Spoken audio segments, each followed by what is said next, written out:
Good morning, everyone. I hope that you have a nice weekend and that you actually enjoy the first week of this summer school. Now, we are ready to go to more particular aspects of non-proliferation and nuclear disarmament. This week, we are going to touch upon regional proliferation concerns, the prohibition of nuclear testing, the status and prospects of nuclear weapons arms controls, the treaty and the prohibition of nuclear weapons, so general perspectives of non-proliferation and nuclear disarmament. So please, we're going to start today with a very interesting topic, our Module 8, Regional Proliferation Concerns, touching upon two aspects, Iran and the future of the JCPOA and the DPRK's nuclear program and prospects for the Korean Peninsula Denuclearization. So for this, we'll have two speakers. Our first panelist is Mr. Mark Fitzpatrick. He's the Executive Director of the Americas Office of the International Institute for Strategic Studies and heads of the Institute's Non-Proliferation and Nuclear Policy Program. He has a 26-year career in the US Department of State, including as Deputy Assistant Secretary for Non-Proliferation. And his diplomatic posts have included Vienna, as well as Seoul, Tokyo, and Wellington. His research focuses on regional proliferation challenges, nuclear security, nuclear disarmament issues, and preventing nuclear danger in the era of nuclear renaissance. He's also the editor of 6 IISS strategic dossiers on countries and regions on proliferation concerns. I just want to say that this is a very brief introduction. You can find his complete bio in the platform. And following him, we'll have some comment from Anastasia Baranikova. He's a research fellow at the ADE Nebelskov Maritime State University in Vladivostok. And before coming to MSU in 2010, she worked at different universities of Vladivostok, Russia, in the sphere of foreign affairs and international education programs. She has backgrounds in linguistics, intercultural communications, international relations, national information, military security, and history and political science from different institutions. She's also the author of more than 100 publications in scientific journals, newspapers, and blogs. Her research interests include, but are not limited to, regional Northeast Asia security and nuclear non-proliferation, the Korea Peninsula, DPRK foreign and domestic policies, DPRK nuclear and missile program, and nuclear posture. So I will just ask our speakers to speak after each other, so we will not cut between both of you. And I'll give you the floor to you, Mr. Fitzpatrick. Thank you very much. Thank you, Paula. Just to correct one part of the introduction, I retired from my formal positions at the International Institute for Strategic Studies, but I'm still an associate fellow there. But the key part about my bio is that I've been working on these two countries, North Korea and Iran, for 24 years. And my success rate is 50%. One of them has not so far gotten nuclear weapons, the other one has. But these two countries, Iran and North Korea, are often linked together as sometimes called rogue states. I don't like that term, but they both have been presenting non-proliferation concerns for many years. There used to be other countries that were grouped together with them, Israel, Pakistan, and India. But those three states long ago crossed the non-proliferation line by acquiring nuclear weapons. North Korea crossed the line too, by testing a nuclear weapon for the first time in 2006. There is still a hope, though, in fact, a determination on the part of concerned states that North Korea will give up its nuclear weapons and become a non-nuclear weapons state again. Now, by contrast, Iran does not have nuclear weapons. And concerned states are determined to keep it that way. One other key point regarding these two states is that they have cooperated closely over the years on missile proliferation. Evidence is overwhelming about their missile cooperation. And many critics often say that they also have cooperated on their nuclear programs. The evidence for that is a lot more scarce. There has been some documented, clear documentation of nuclear cooperation, but it's not very extensive. And I tend to distrust those who claim that Iranian experts attended North Korea's nuclear tests, for example. The evidence is very unclear. Now, let's just turn to Iran. Iran has a long-standing policy of nuclear latency, or you can also call it nuclear hedging. Their aim is to develop the capability to be able to produce nuclear weapons if the state's security requires it. There's no evidence that Iran has made a decision to actually produce nuclear weapons, only a decision to get as close to that as they can. So all of Iran's actions in this nuclear realm over the past couple of decades it can be seen as part of this hedging strategy. This includes their purchase of technology through the nuclear black market.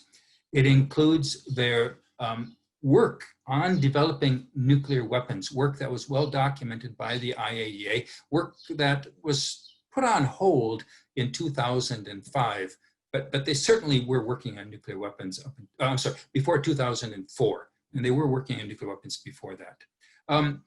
Iran kept all the documentation for that work. They kept it well curated. They kept it in a warehouse in a Tehran suburb, and Israeli intelligence agents in January 2018 stole it.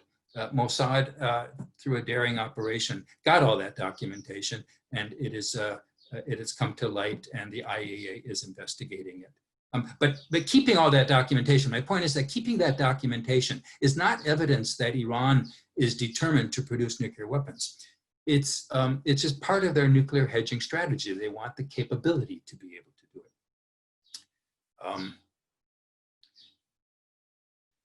it. Iran's pursuit of uranium enrichment, I think, is also part of this hedging strategy.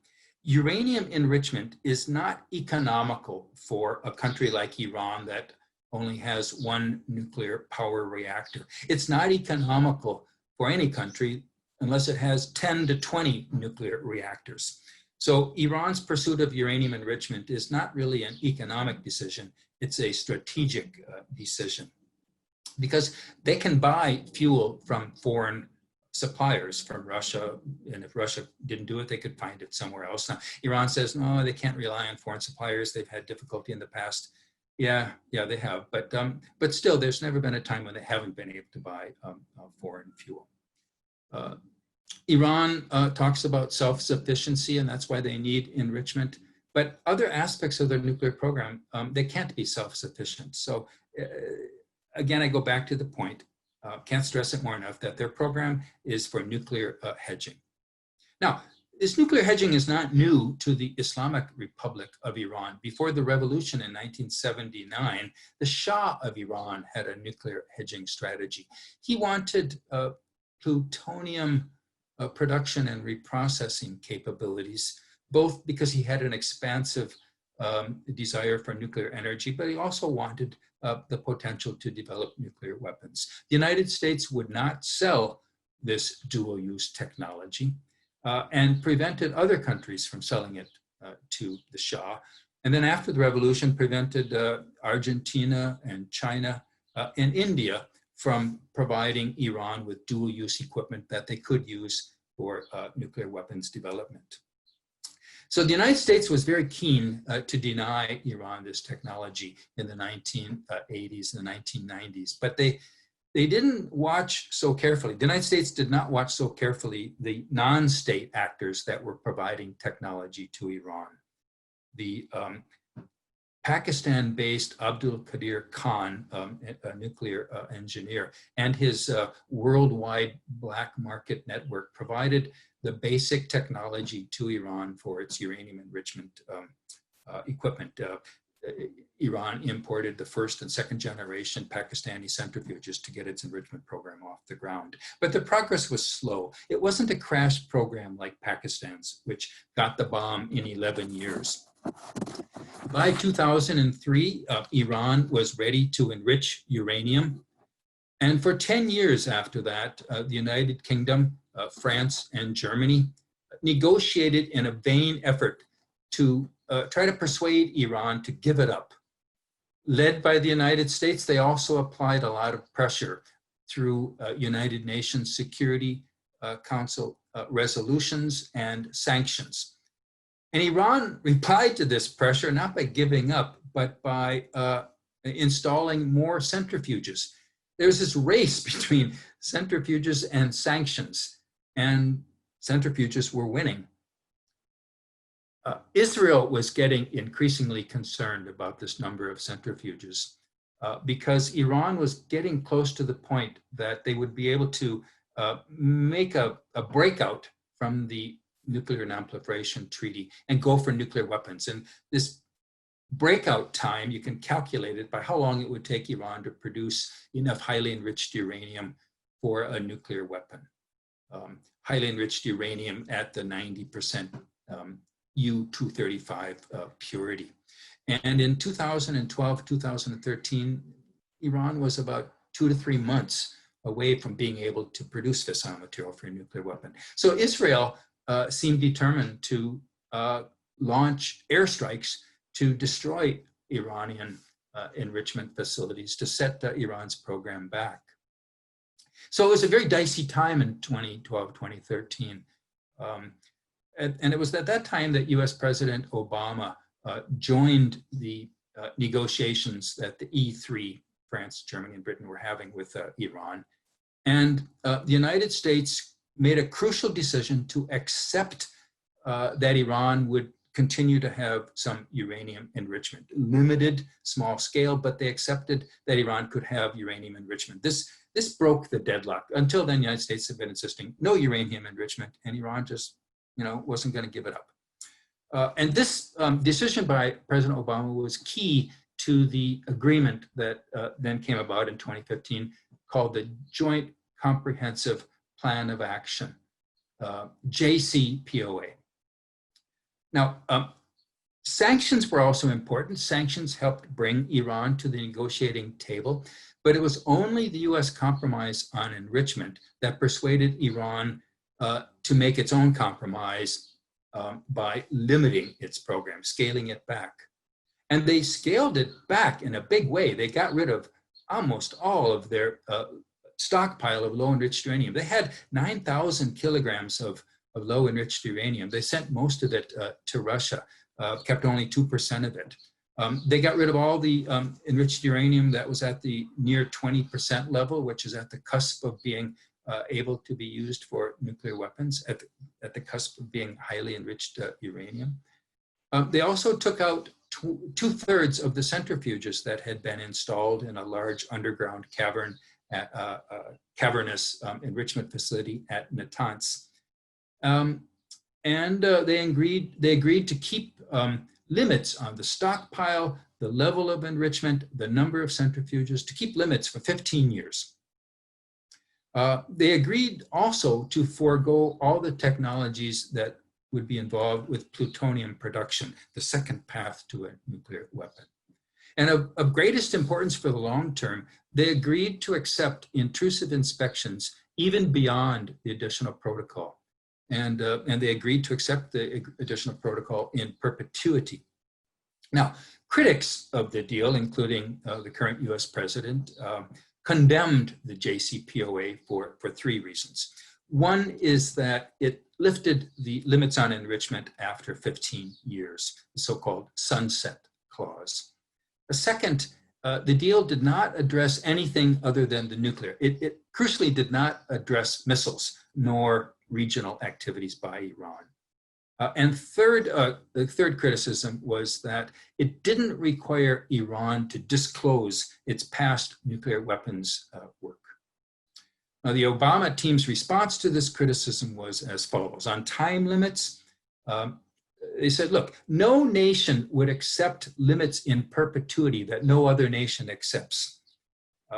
And also, almost every arms control agreement starts off with limited duration, and much of the time they are extended. So the idea was this treaty too it wasn't a treaty. This agreement too could be extended. With regard to just keeping it to the nuclear issue, the argument was that, okay, missiles are important, but without nuclear warheads, Iran's missiles are not so threatening.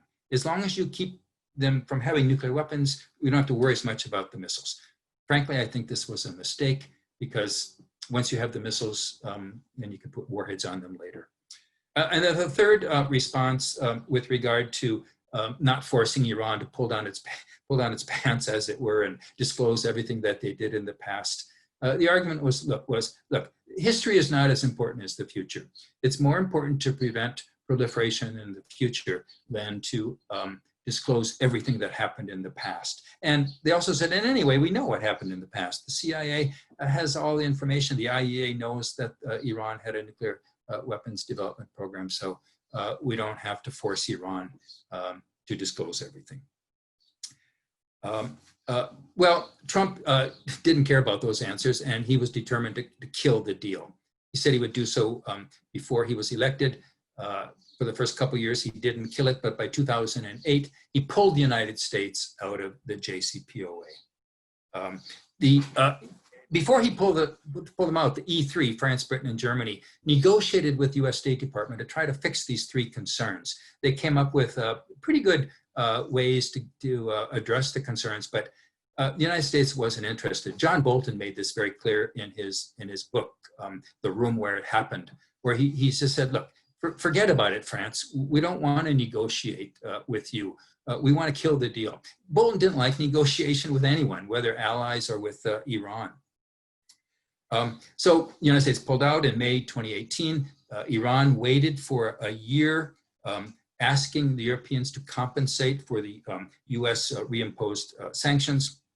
The European governments wanted to help, but their firms didn't want to get into trade with Iran because they feared US penalties. And governments cannot force firms to enter trade agreements.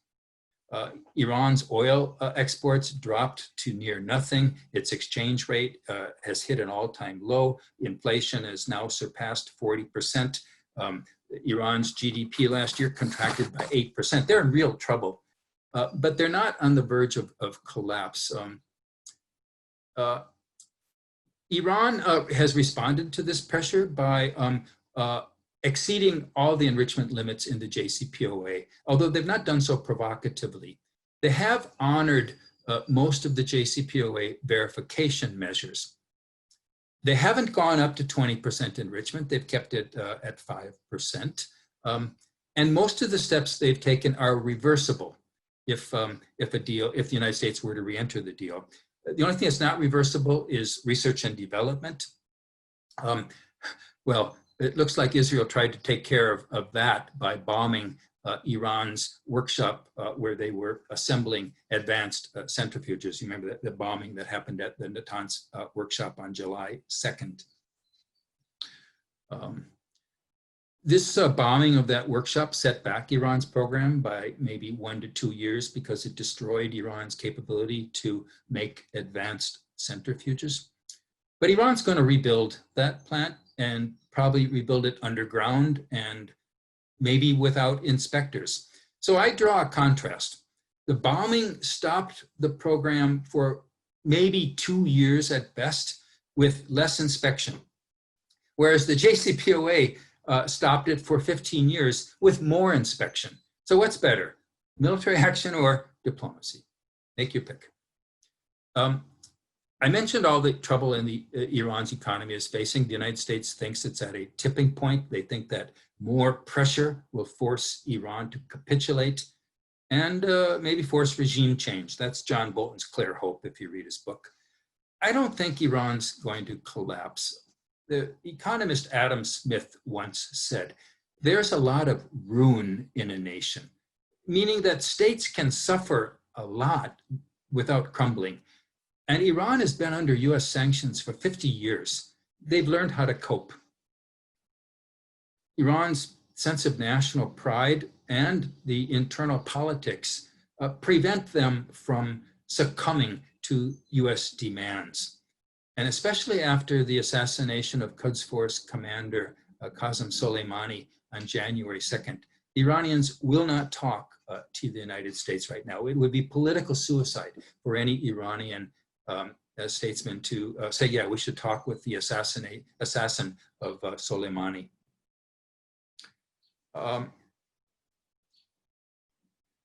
The United States is trying to kill the deal finally by invoking the snapback sanctions measures that were adopted when the deal was adopted.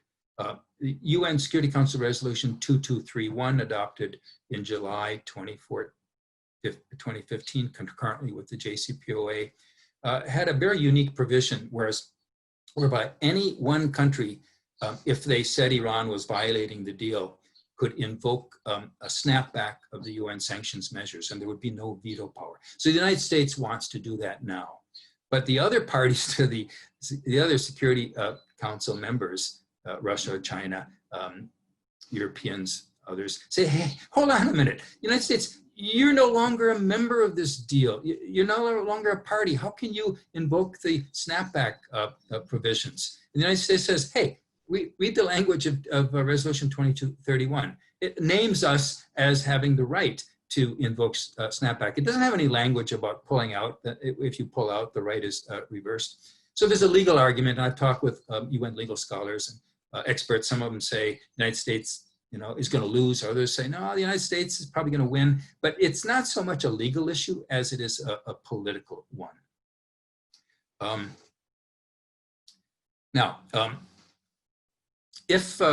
Crucial thing, if the United States were to succeed in snapping back UN sanctions, that would be certainly the end of the JCPOA. Iran would pull out, and that's the US objective.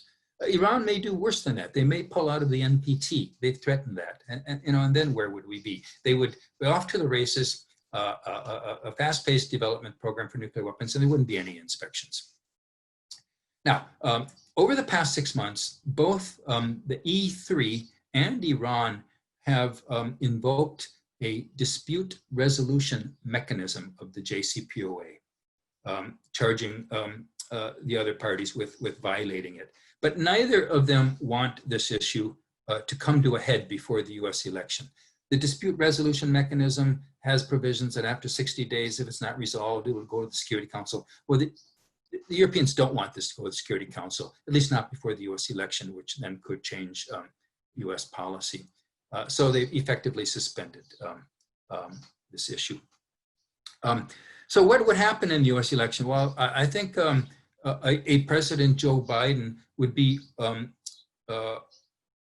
willing to return to the JCPOA, and then he would seek to negotiate an extension of it and an improvement of it. So I hope that Iran will be cool about not doing anything else provocative that would cause Europeans to press this issue more. I hope that after the US election, Iran would be willing to cooperate more with the IAEA about their investigation of past nuclear weapons development work. It's tricky though, because Iran doesn't want to have to admit to past sins, as it were. They're not Catholic. So let me turn to North Korea now. I think a President Biden, and I want to be careful not to be overly optimistic about Biden actually winning, although it looks today that he will, but let's just say if he wins, he, I think, would be more cautious than Donald Trump in negotiating directly with Kim Jong-un before agreements are worked out at the working level. That's the normal way diplomacy works. You work things out at the working level, then it goes to the president or the prime minister, and then they sign the deal and they maybe make some adjustments of their own. But that's not the way Trump works. It's not the way North Korea under Kim Jong-un is working. They just leave everything to the top, to the summit, and try to decide everything there, and it hasn't really worked very well. They had this terrific summit in Singapore in June 2018, 2 years ago, and where Kim Jong-un agreed to denuclearization. But what does denuclearization mean? Each side interpreted it differently. For the United States, denuclearization meant the complete, verifiable, irreversible dismantlement of North Korea's programs. CVID, complete, verifiable, irreversible dismantlement. And then the United States would lift sanctions. Now, the denuclearization, the phrase was denuclearization of the Korean Peninsula.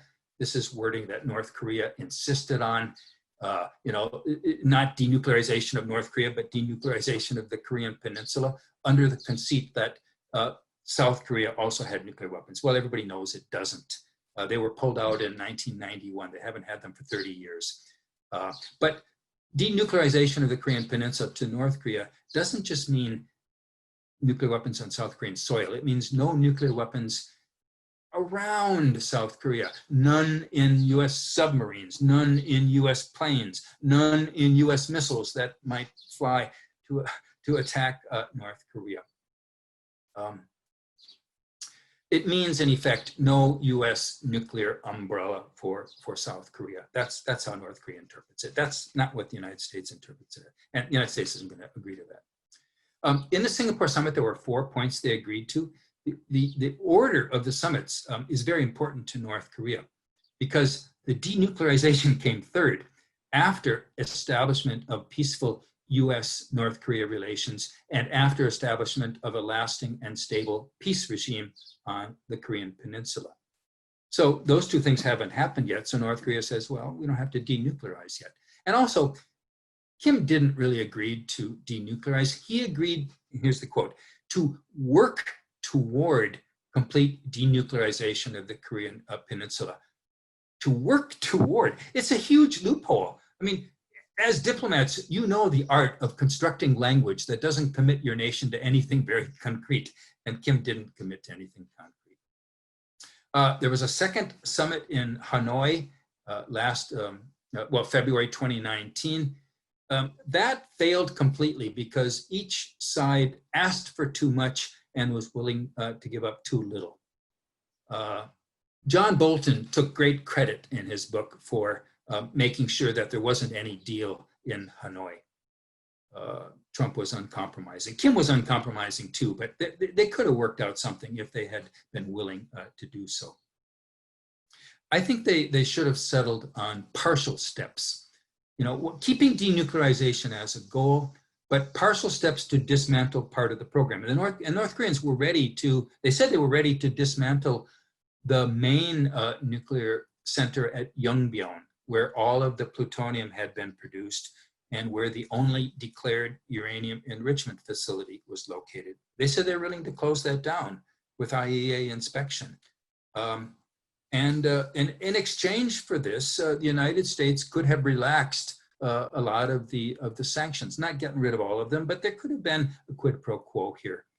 It would have been kind of something like the JCPOA for Iran, you know, reduction of the program, reduction of sanctions, not a complete elimination of either of them. It would have been like the JCPOA, something that Trump, of course, says was the worst deal ever. Well, he would have been so lucky if he could have gotten a deal like the JCPOA with North Korea.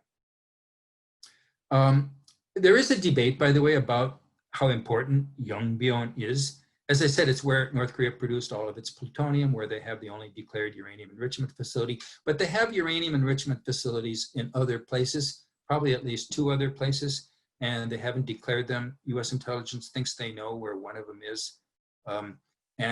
North Korea doesn't really need plutonium anymore. Uranium enrichment is the future of their nuclear weapons program. So giving up Yongbyon wouldn't have crippled the program, but it would have been a good step.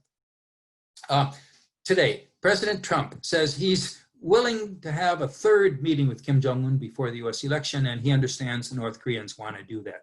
Well, I don't know what he's reading to draw that understanding, because the North Koreans have made very clear they're not interested. They're not interested in this until the United States takes concrete steps to remove its what they call hostile policy. They're dismissive. Since last year, North Korea has resumed testing of missiles. They've kept it to short-range missile testing. So Trump says, North no big deal. They can't hit the United States, and we're not worried about them. But Japan is worried about short-range missiles that can hit Japan. South Korea is worried about short-range missiles.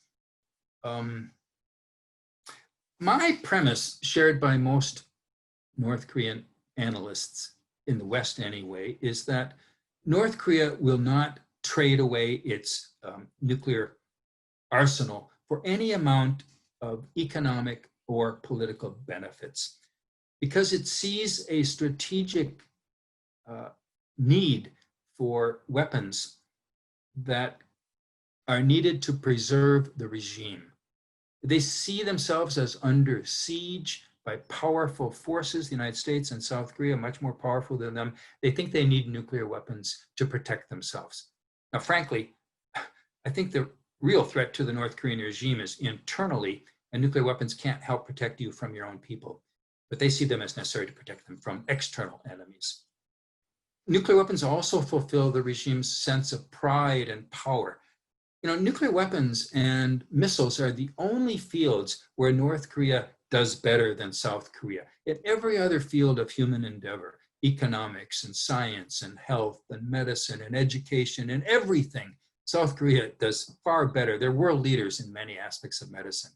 This is a way for North Korea to have something that they can be proud of.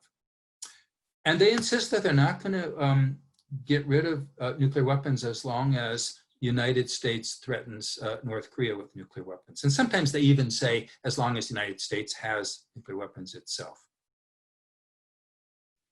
Let me go into the history a little bit before I turn this over to Anastasia. North Korea joined the NPT in 1985 under Soviet pressure. Soviets demanded that they join the NPT. But I think they joined at that time with every intention of cheating on it.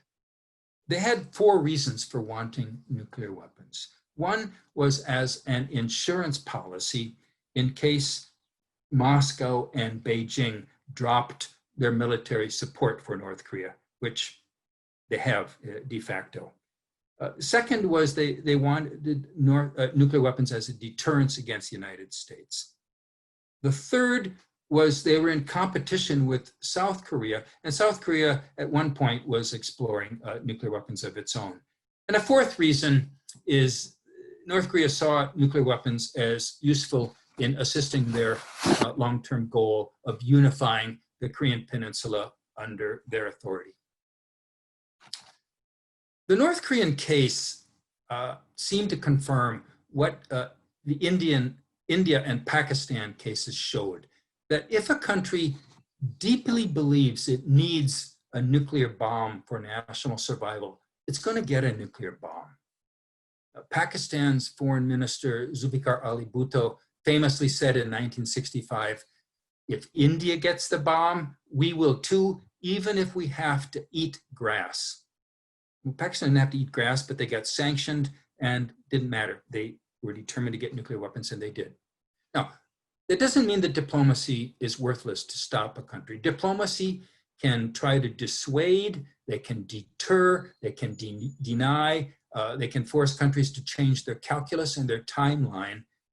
But basically, diplomacy buys time in the hopes that circumstances will change so that the country that seeks nuclear weapons will decide that it no longer needs them. And this has happened several times. It happened with South Korea, which was pursuing nuclear weapons. It happened with Taiwan.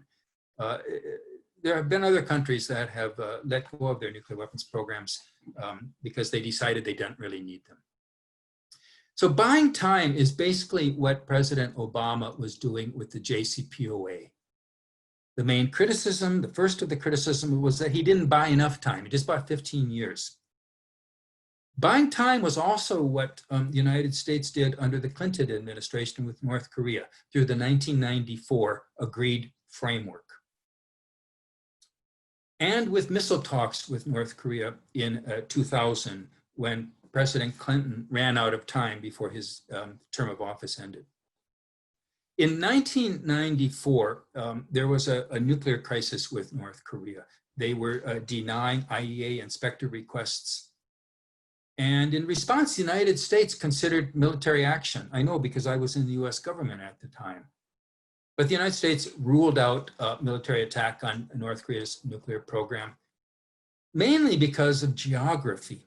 The capital of South Korea, Seoul, was so close to the border that if there was a resumption of the Korean War, South Korea's capital would go up in flames. Not because it would be attacked by nuclear weapons, it would be attacked by conventional weapons. Whether or not North Korea has nuclear weapons, they hold Seoul hostage. And so South Korea obviously didn't like the idea of a military action that would see its capital go up in flames. And by the way, you can contrast the Korean case with the Iran case. In the Korean case, America's principal ally involved, South Korea, did not want the United States to attack. In the Iran case, America's principal allies, Saudi Arabia and Israel, want the United States to attack Iran. Very different circumstances. Now, back to North Korea. Jimmy Carter saved the day in 1994. He was freelancing. In the US government, we didn't want him to go, but he was freelancing and he talked Kim Il-sung into halting their nuclear weapons program.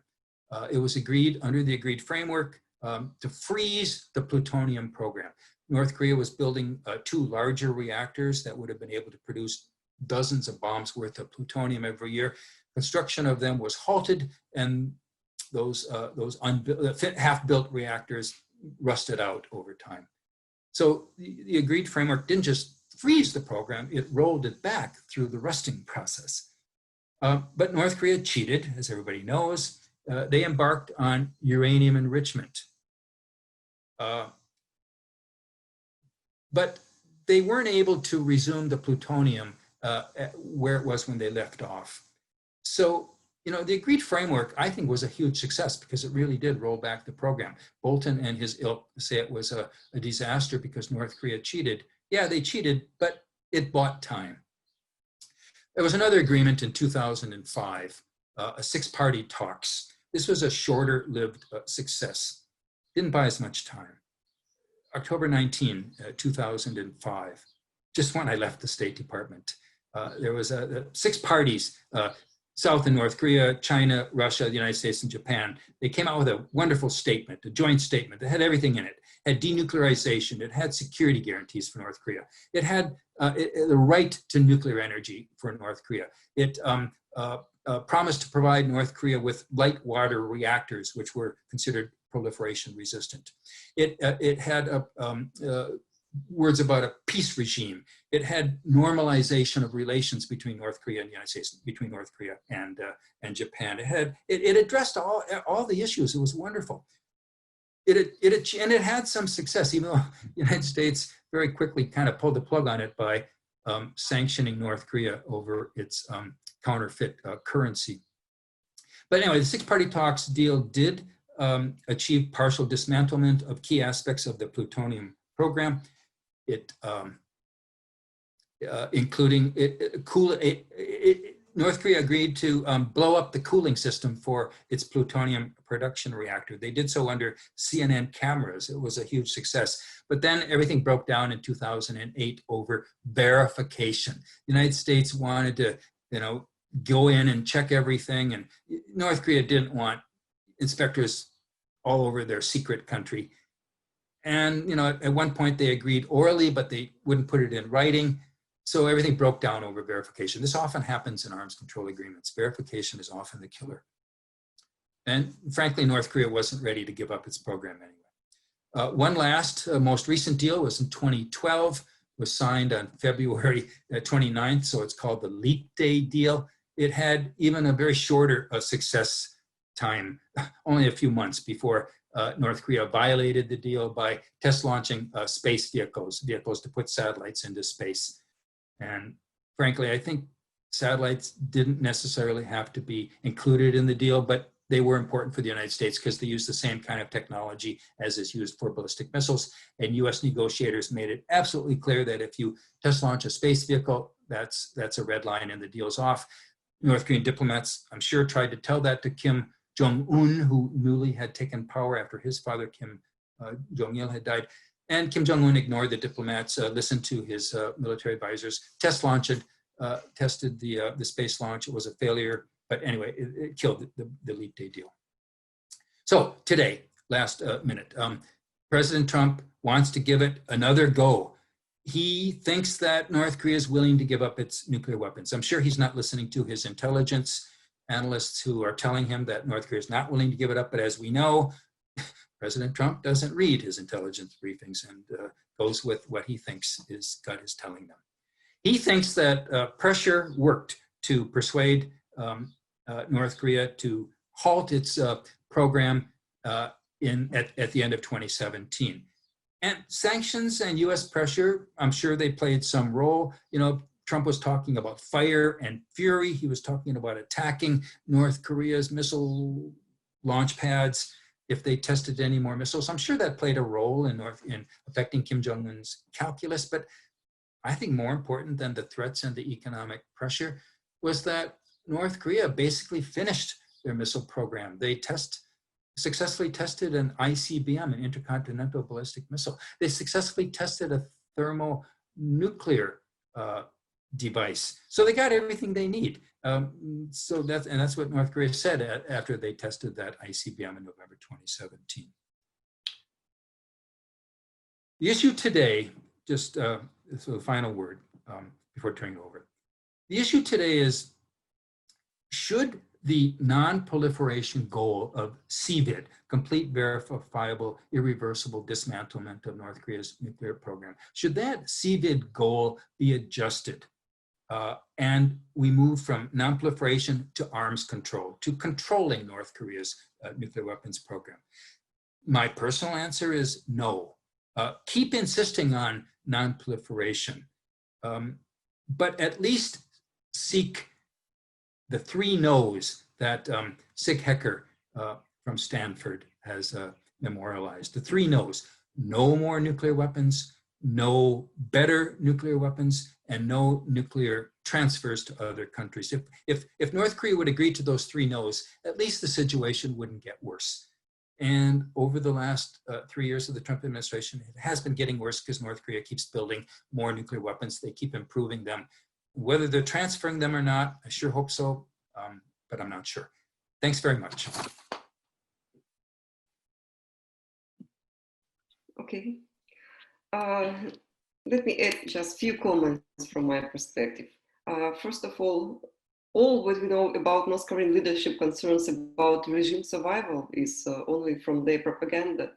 In reality, North Korean leadership knows very well that their country is not a target for the United States. It's just a buffer state, and its nuclear missile program is used as a pretext. And as for rhetoric, it serves as propaganda both for domestic purposes and external consumers. North Korea has to justify military and nuclear build-up, to deceive other potential adversaries, and so on. United States would never use force against North Korea for the purpose of regime change. North Korean leadership knows it's very well.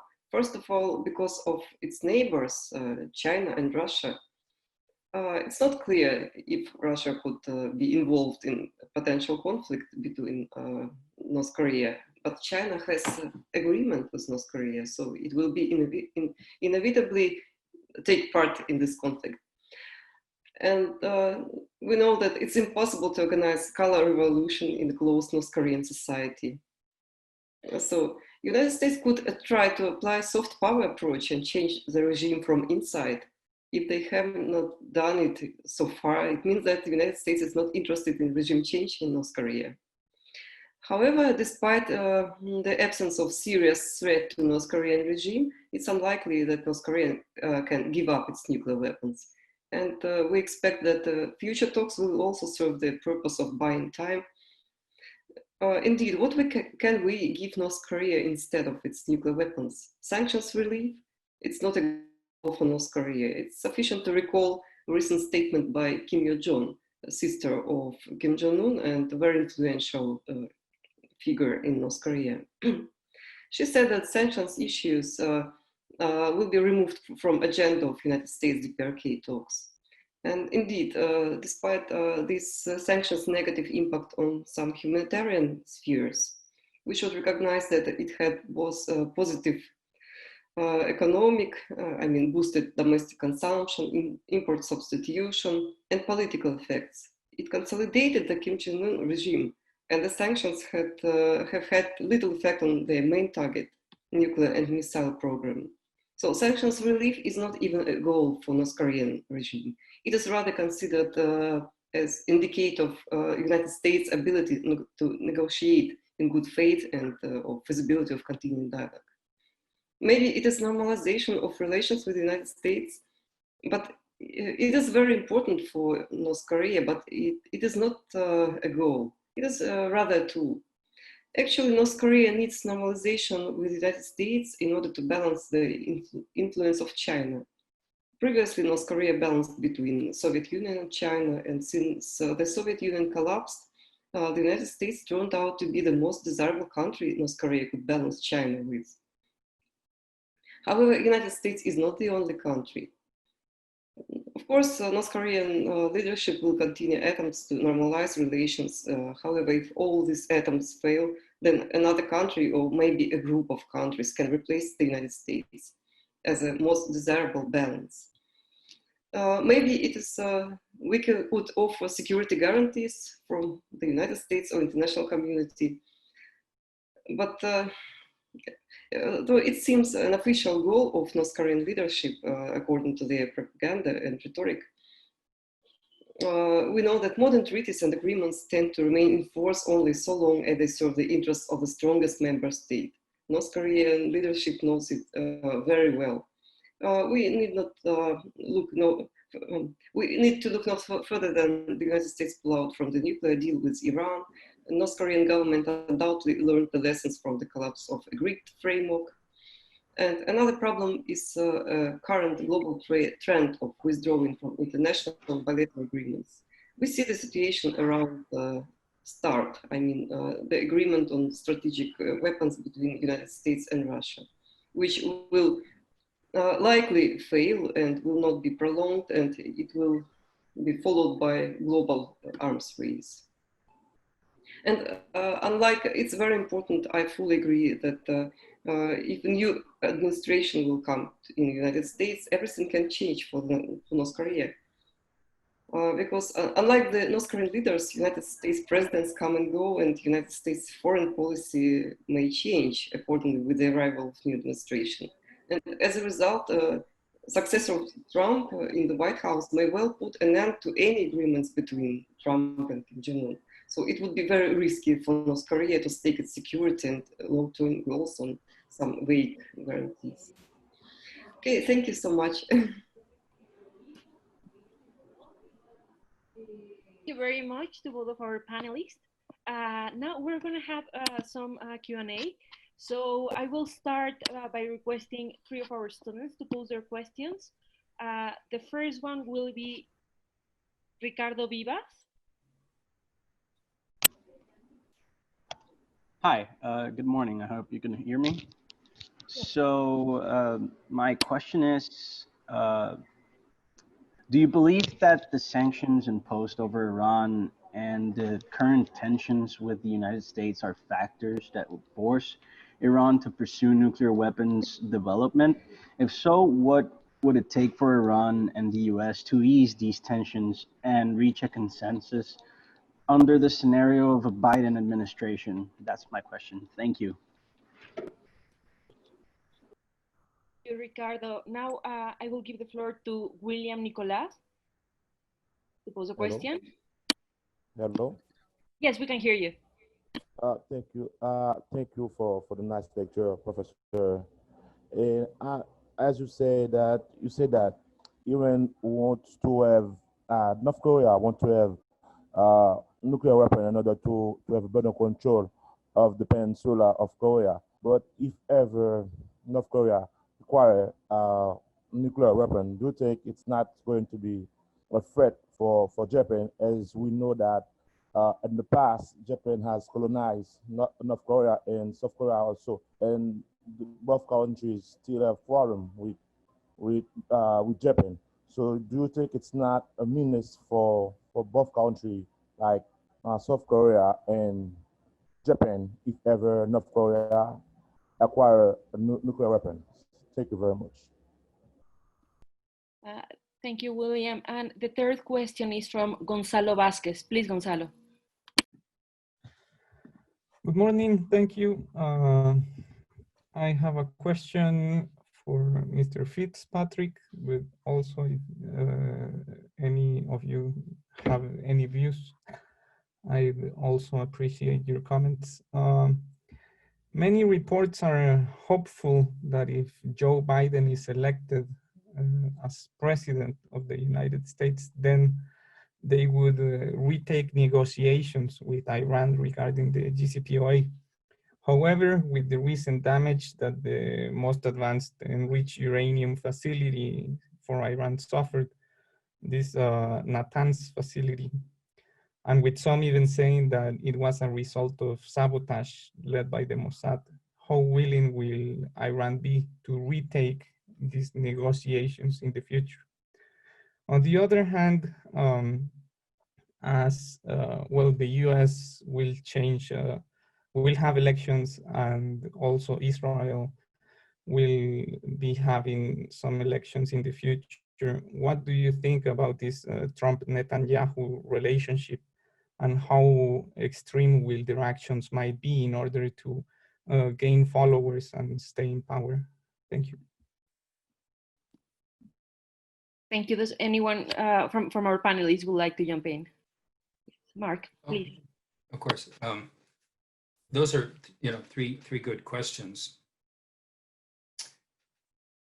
Ricardo's question, I might rephrase in that it asks a question that always we need to consider is, what are the motivations for countries to pursue nuclear weapons? And I addressed the motivations in the case of North Korea. And I didn't do so with Iran, so apologies. But I think your point is good. The point of your question was that, is Iran seeking nuclear weapons because it's under US pressure, because it's being sanctioned? Are sanctions counterproductive in this respect? And so the implicit part of your question, I think, was, well, if the United States were to reduce this pressure, wouldn't that help persuade Iran to keep its nuclear hedging on the shelf? And I think it would. I mean, that was the whole point of the JCPOA, right? The underlying point of the JCPOA was you establish trust, you build relations, and Iran is willing to put off its nuclear weapons ambitions. So it wasn't going to get rid of them, but it bought time.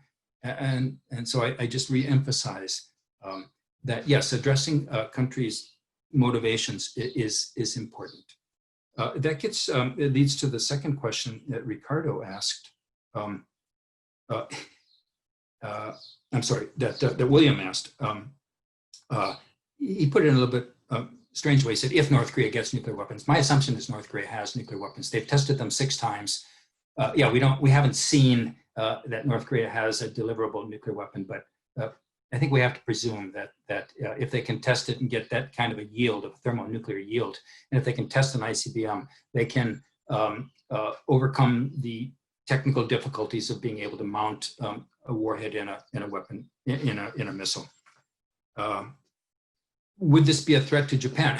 Absolutely. I mean, absolutely it's a threat to Japan. Absolutely it's a threat to South Korea. Now, South Korea is already threatened by North Korea's conventional forces, but Japan's absolutely threatened by the nuclear missiles. And this is why I actually would disagree with the very first point that Anastasia made when she claimed that the United States doesn't care about North Korea's program so much. They care about North Korea as a buffer. I think that's absolutely wrong. We could debate that, but it's partly because of the threat that North Korea poses to Iran with its nuclear weapons that the United States is determined that North Korea doesn't keep nuclear weapons. They absolutely threaten. And by the way, there's a concern that North Korea having nuclear weapons will create a domino effect leading South Korea also to want nuclear weapons, and maybe Japan as well. I've written a book about this, and you already see that in South Korea. There are more voices saying, yes, South Korea should have nuclear weapons because the United States failed to stop North Korea from getting them. Some people say that in Japan, but there the nuclear, anti-nuclear forces are stronger. Oh, Gonzalo, I forgot to write down. Wait, yeah, you wrote down your own question, so I just read it here. Would Iran go back to negotiating with the United States? Well, I think Anastasia had a good point when she said, look at all the deals that the United States has pulled out of. Why would any country enter into an agreement with the United States? Well, I think Iran would do so under a Biden administration because Biden would be willing to lift the sanctions, and the sanctions are imposing great damage on the Iranian economy.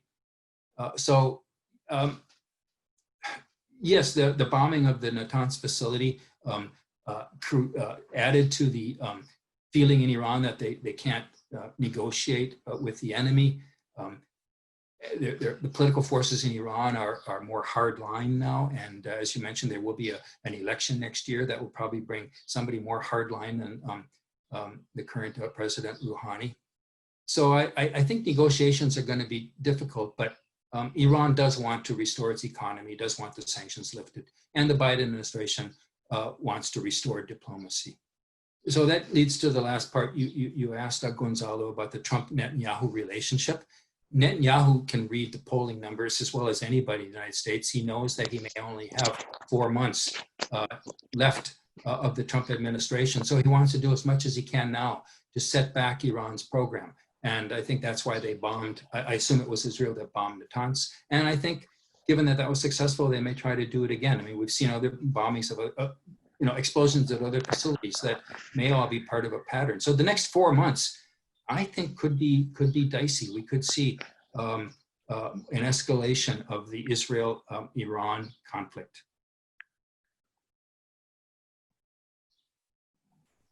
Thank you very much, Mark. Anastasia, would you like to make some remarks on this question?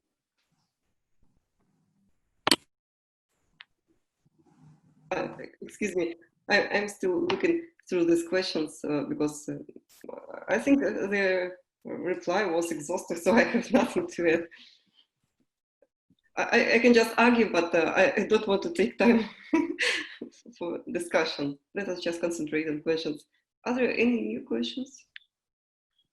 Yes, we'll have a couple of questions. So I will start with Miguel Uribe, please. Good morning, everyone. My question is for Dr. Fitzpatrick. Doctor, you mentioned during your presentation that if Joe Biden is elected president of the US, he would be more cautious than Donald Trump in dealing with Kim Jong-un. I was wondering if you could please elaborate for us what are your forecasts about the Biden policy towards North Korea? Can we expect basically a position pretty much the same that President Obama had, or we can expect something different? Thank you very much. Thank you, Miguel. And the next question is from Sonia Sarmiento. Sonia.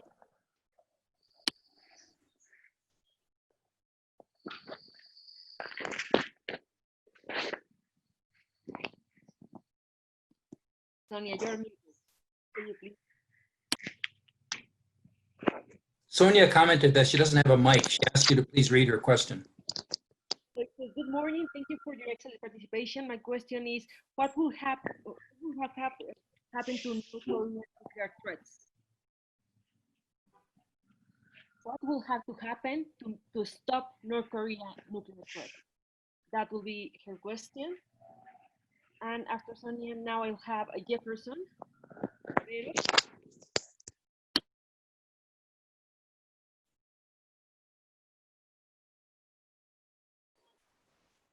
Hello. Yes, we can hear you. Okay. Thank you very much for your presentation, Mr. Fitzpatrick. My question is, which role is playing the International Atomic Energy Agency in the joint company action playing on the Iran nuclear program? Thank you very much.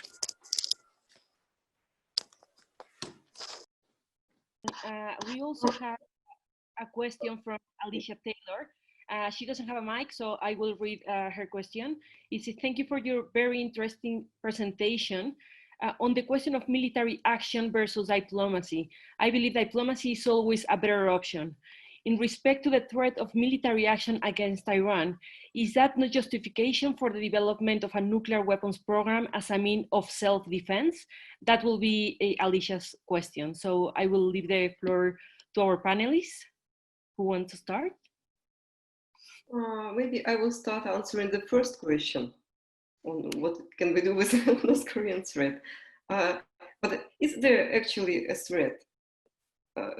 I think it is another myth, which is based on our perception of North Korean bellicose rhetoric. Is North Korea really going to attack United States, ROK, or Japan? North Korea is not the only country which sounds this bellicose rhetoric. It's enough to recall the promises of South Korean officials to wipe Pyongyang off the face of the map, and Trump's famous fire and fury and promises to totally destroy North Korea. No country would prepare for attack and notify the whole world and the enemy in advance to give them time to prepare for counterattack. So it should be perceived as a part of information warfare. And North Korean nuclear weapons are not directed against Japan and South Korea. Otherwise, the country limits its missile ranges to those capable of reaching territories of South Korea and Japan, and would not seek to create ICBM. And even sufficient number of ICBMs doesn't mean that North Korea would attack the United States, which has advanced second strike capabilities. North Korea is not a suicide state. So we should not expect that North Korea will ever attack. Of course, North Korea is currently developing its second strike capabilities or retaliatory potential, but it is currently of regional scale, so we have nothing to be afraid of. Thank you. Thank you, Anastasia. You reminded me of a discussion I had with a Russian colleague a few years ago, maybe 10 years ago, in which I was using the word threat about North Korea. And my Russian friend said, it's not a threat. And for exactly the reasons you said. And so I changed, I listened and I changed.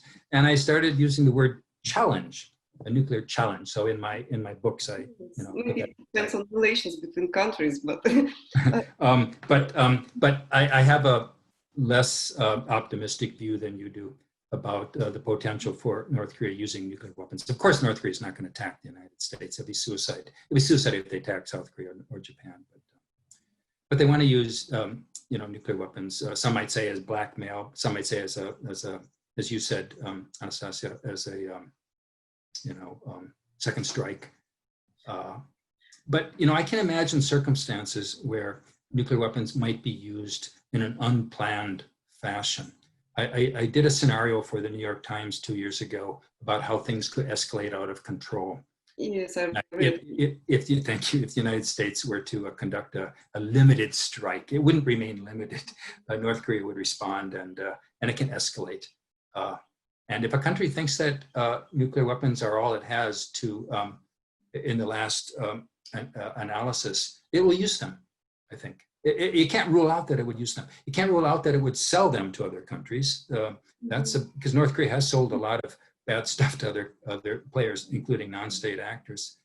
And so I do regard them in my mind as a threat, but I'll try to use the word challenge as reminded. Yes. And what would have to happen to stop that? Well, I wrote an article a few years ago saying, really the only thing that would stop North Korea's nuclear challenge threat is regime change. I think North Korea that did not have the makeup that the current regime has is probably the only solution to all the problems North Korea poses, be the human rights violations, its attacks on international norms in almost every respect. But I'm not advocating an externally imposed regime change. I'm advocating the kind of regime change that I think the United States should have been promoting of internally. And I don't know that the United States is not doing that. It hasn't been successful, but it doesn't mean the United States is not doing that through trying to get more information into North Korea. Miguel asked what would be the Biden administration's policy toward North Korea? Would it be the same as Obama's?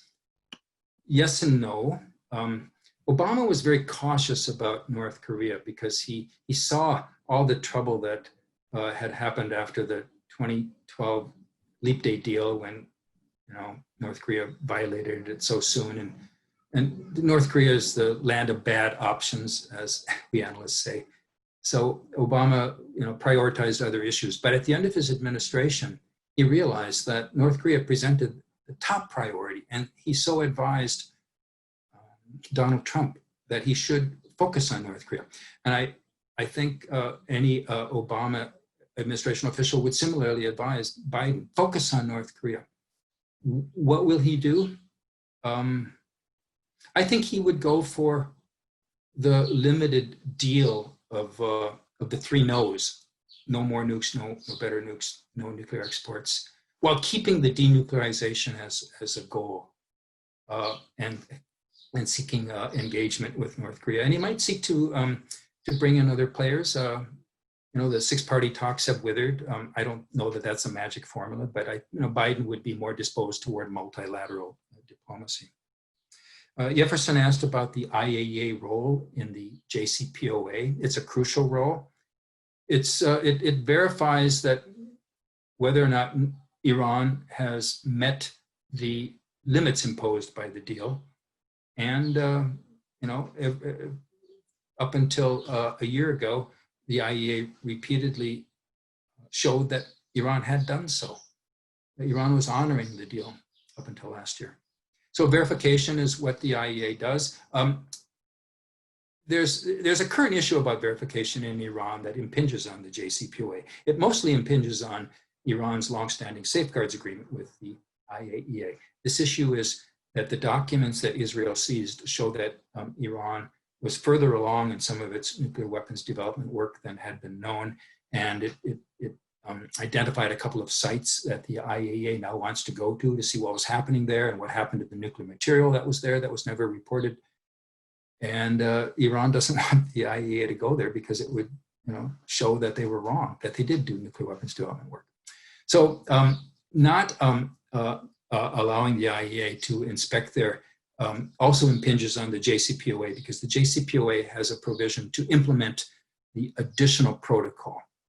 It's a strengthening of the safeguard system, and the additional protocol has provisions for when the IAEA wants to go somewhere, the state in question has to address their concerns. And so this might be another violation of the JCPOA eventually. Alicia asked, is military action a justification for Iran to get nuclear weapons in self-defense? Yeah, most countries, if they want nuclear weapons, the reason is for self-defense. So you have to address Iran's security concerns, and I think a Biden administration would try to do that. I think all states should try to do that. I think a combination, though, of the threat of military action can be a deterrence, but it shouldn't be the only weapon, because, as you say, it does have counterproductive consequences.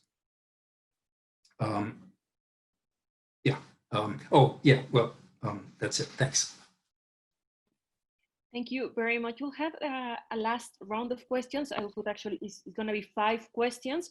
So the first one is from Erika Campos. Erika?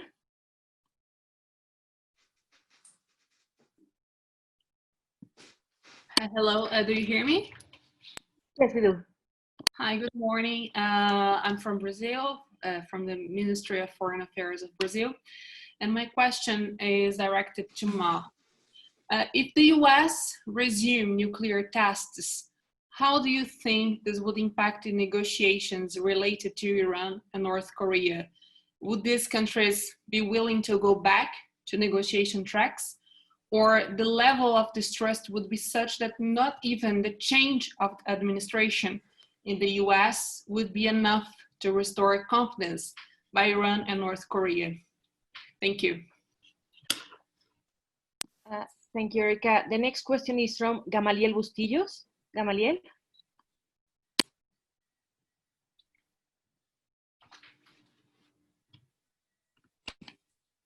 I think,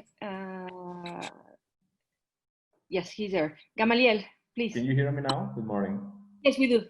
Yes, I have a question related to the relation of the United States with North Korea and Iran in the future. But I think that Professor Fitzpatrick just answered that with answering Miguel. So I'm gonna reformulate, and I'm gonna ask what will happen if not Biden, but if Trump re-elects.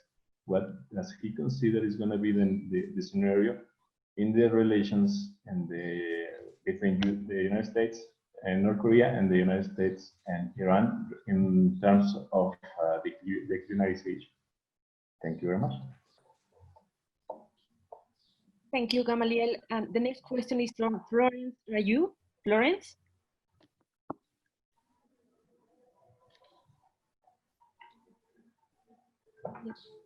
Florence, we can hear you. You are muted. I think there may not be a microphone, so you want to read the question? So her question is, thank you for your presentations. My question is for Mrs. Baranikova. You mentioned that the DPRK leadership might not have relief for US sanctions as a priority, as the country economy has actually benefited from the sanctions. Can you elaborate on these benefits, please? And the next question is from Ricardo Vivas. Ricardo, please.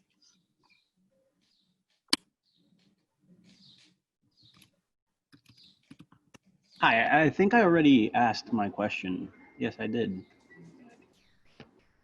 Okay, we just have a second one. So, okay, the last Alfonso asked it. Yes, we have another one from Alfonso de Alba. Jan, could you please give access to Alfonso? Yes, please, Alfonso. Yes, hello everyone. Alfonso de Alba from Mexico. Mr. Fitzpatrick, from your comments, it seemed that the U.S. withdrawing nuclear forces from the Korean Peninsula was a red line. I was just wondering if, given the inherent technological capacities of Japan and South Korea, that could be a possible bargaining chip, given that these two countries are advanced enough to develop a program in months, if not weeks. And would that not be a bargaining chip to just sit down at the table with North Korea and propose the withdrawal of U.S. forces, knowing that the two allies are perfectly capable of defending themselves? Thank you. So that will be all the questions. Please, Mark and Stacia. I can start if you don't mind. The problem is that sanctions do not work. And they even did not work before the latest extremely tough round. I mean, that United Nations Security Council resolution of 2017. On one hand, sanctions, of course, produced some negative effect. They touched upon humanitarian sphere. They make difficult the work of humanitarian organizations and agencies. We can recall this travel ban for the United States citizens and organizations working in the DPRK. Of course, the sanctions imposed under the latest resolution banned exports to the DPRK oils and petrochemicals, but oil and petrochemicals deliveries were successfully replaced by some gray and black schemes. I mean, smuggling operations, illicit import and export schemes involving foreign flagged ships. And of course, we shouldn't rule out the support of China, which is interested in supporting the North Korean regime and to prevent it from collapse. And as for some positive economic effects, first, some goods which were previously sent for exports and which have become deficit for the North Korean citizens have become available for domestic consumption after the export ban. And I have my own experience of discussing with North Koreans. So it is good for them because now they can produce their own food and coal and which was previously sent to China, and sometimes North Koreans lacked these resources for their own economics. Sanctions became a very powerful stimulus for import substitution. And as a result, some experts believe that North Korea has already mastered the technology of turning coal into gas. There was an article in Wall Street Journal, and China would supply some equipment capable of producing synthetic coal from coal. And we can recall the report by David von Hippel and Peter Hayes, which reckoned that who reckoned that even a single Chinese coal gasification unit can be used to produce synthetic fuels. So it will further it will let North Korea to get rid of even this small dependence on other theories. So I think the sanctions will have maybe not today, but in future it will have more positive effects for North Korean economy than for the countries who imposed them. And of course, I already told that sanctions just consolidate the regime of Kim Jong-un. The bigger pressure, external pressure is, the stronger is consolidations, and even the interfactional struggle disappear within the country because they have to struggle against a strong external enemy. And sanctions is just an image of this, a result of enemy presence, and it's a very noticeable. So I hope I explained it, because I can talk about it very long, so I just try to make a short answer. So my turn. I meant to say earlier, and actually Alfonso's question reminded me, he addressed me as Mr. Fitzpatrick, and that's of course the correct way of addressing me, or Mark is also okay, but somebody earlier had addressed me as doctor, and there's only one doctor on this panel, it's not me, it's Dr. Veronikova. So Erica asked about if the United States were to resume nuclear weapons testing, how would it affect negotiations with Iran and North Korea? Frankly, I hadn't thought about this much because there are so many deleterious results of a resumption of US nuclear testing that the impact on potential negotiations with Iran and North Korea probably are not in the top 10 of the bad effects that it would have. But since we're talking about Iran and North Korea, I'm glad you phrased it in that context. Yeah, I think it would add to a sense of distrust. But there are so many other reasons for them to distrust, and the distrust is mutual, of course. Overcoming distrust in diplomacy is very difficult, and that's why I think you have to start with smaller measures and see if the sides honor those smaller measures. So I think Iran has an incentive to negotiate with President Biden. And then getting to the second question of Gamaliel, what if Trump is reelected?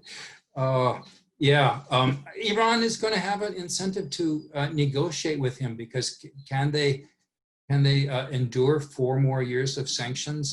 I take the point that sanctions have not been proven successful in changing policy in North Korea or in Iran or most places, but they are successful in weakening an adversary. And maybe that's the whole point of the sanctions. Just weakening the Iranian economy because it's an adversary and you might have a war with it sometime in the future, so weaken it. And hopefully, not my hope, but maybe the hope of those imposing sanctions is to contribute to a sense of regime instability and eventual regime change. So I do think that Iran would probably have to negotiate with Trump if he's reelected. I think they have no other chance, no other choice. And North Korea will, of course, as well, because already they've negotiated with him. They've already gotten something out of it. They got prestige. They got Trump to say he would withdraw. He would stop the stop exercises, joint exercises with South Korea, and even talks about what's the point of having U.S.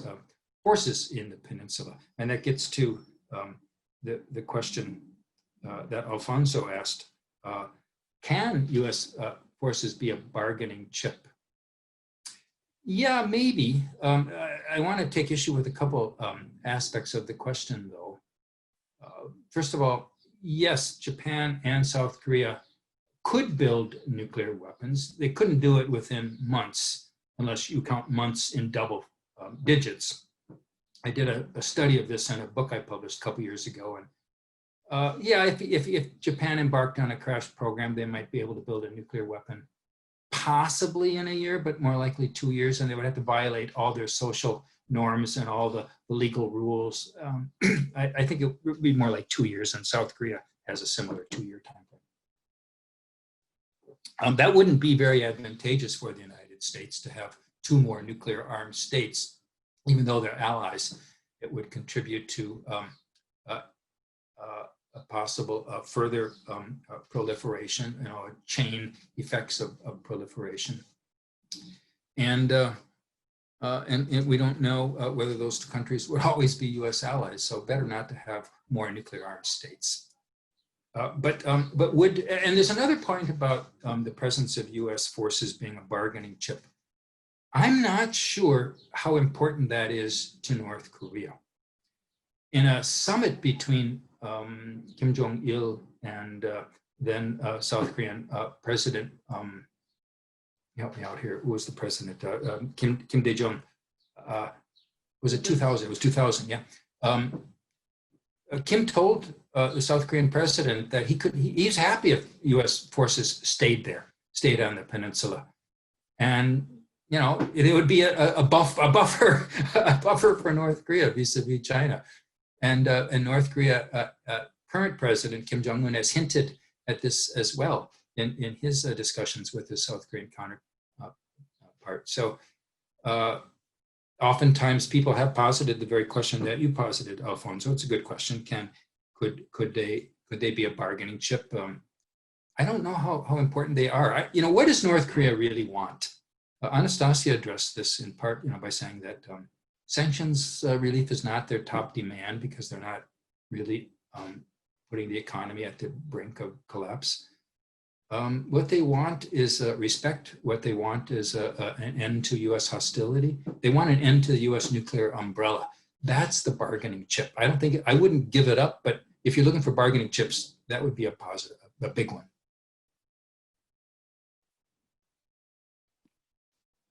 Thank you very much to both of our panelists.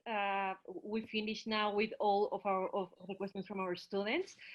It was really 2 brilliant presentations, so I think it really helped our students to have a good idea about the challenges that we are facing with Iran and the DPRK.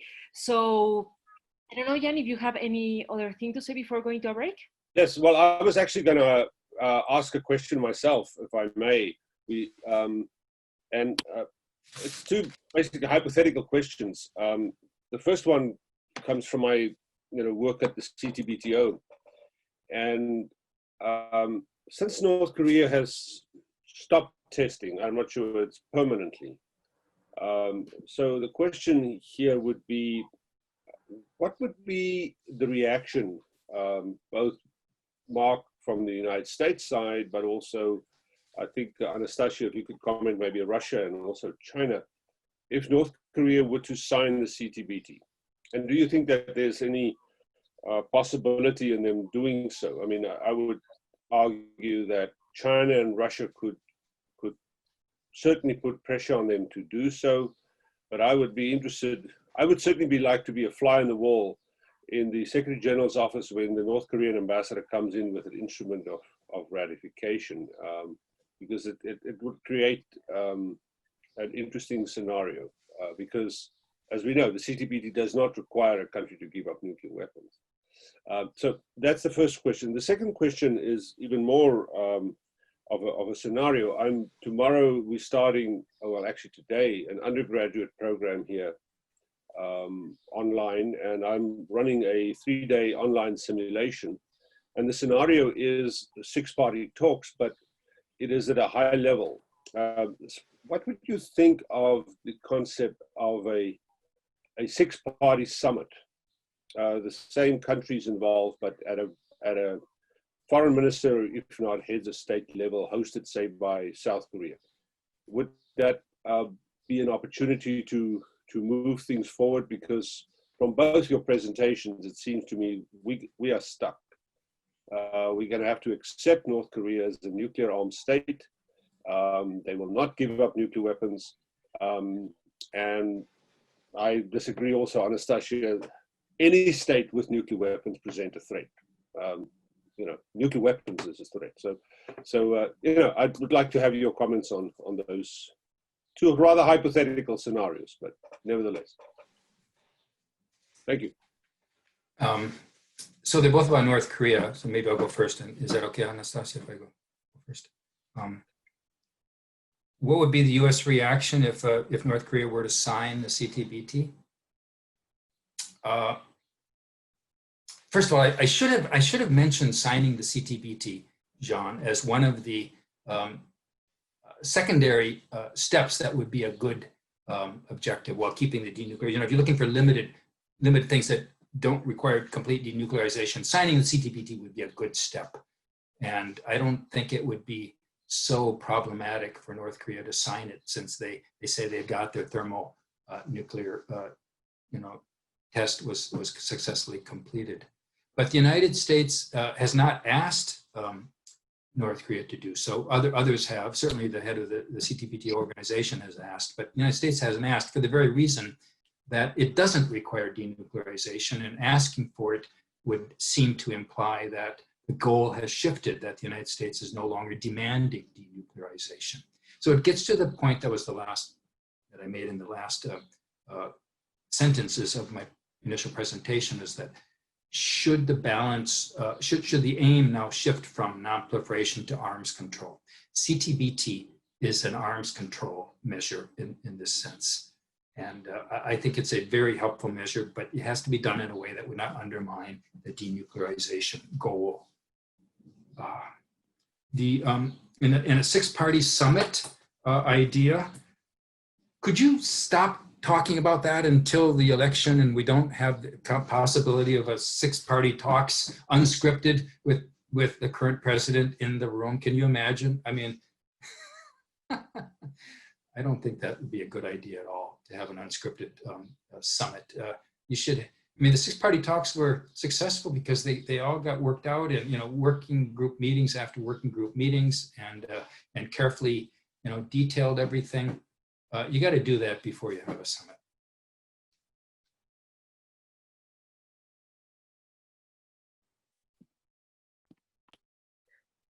Okay. North Korea in CTBTO. I cannot imagine that North Korea could join any of existing agreements because it's well known, their attitude to any agreements is well known. North Korea considers them a part of this unjust and discriminatory world order, and all the arms control system is a part of this order. So I think for these reasons, North Korea doesn't seek to become part of any of the treaties and mechanisms. The only option North Korea could consider participation is a kind of multilateral treaty, say, to include all the countries having strategic weapons on equal basis. But participation in such a treaty would require recognition of North Korea as a nuclear missile power. And I'm afraid it would be the only reason for North Korea to join such a treaty. However, I don't think North Korea has a necessity to conduct nuclear tests if it is reported to master subcritical tests. So maybe North Korea could join, but it is unlikely, just because this treaty and this organization is a part of the world order. North Korea does not recognize struggles against.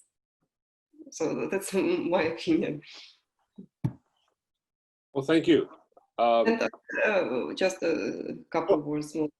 And currently, North Korea is interested not in controlling and limiting its nuclear potential, but in further build-up, because it has not yet created has created some regional second-strike capabilities, but it has to create a global one, so longer range.